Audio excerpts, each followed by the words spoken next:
So back in the late 1920s, a guy was born in Tasmania. His name was Bill Mollison. He had a long, interesting life, and I encourage you to go read about him.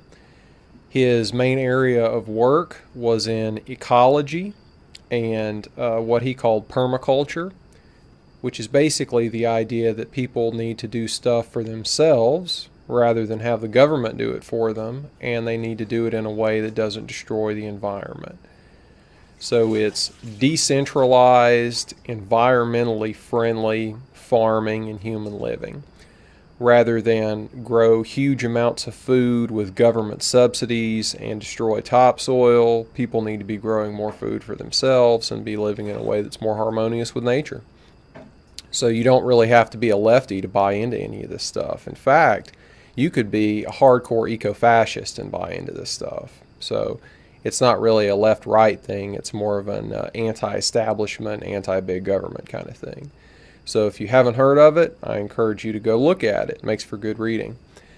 Listening to one of his lectures, I remember a quote, and supposedly, or what happened in the story was that Bill Mollison and one of his friends are standing over a bridge during a rainstorm in Australia. And Australia is a dry continent. It's, I think, the driest continent outside of Antarctica because the water's not available and it's all frozen, right?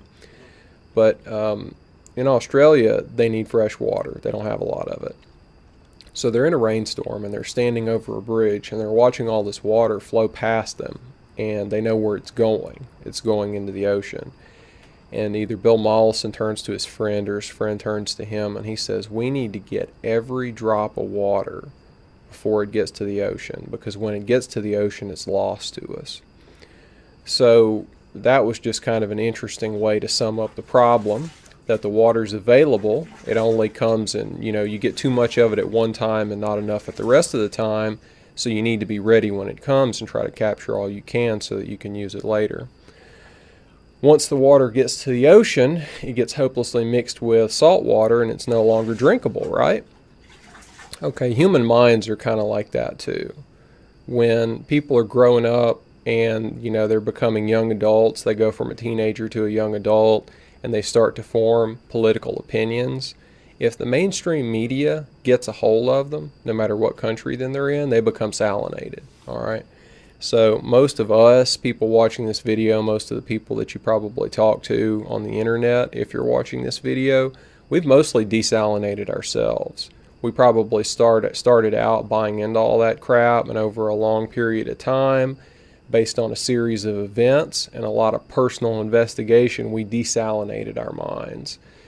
But that process is too slow, and it's not going to happen fast enough, basically, to say, the good things about Western civilization. So something that we've got to concentrate on is trying to desalinate our peers.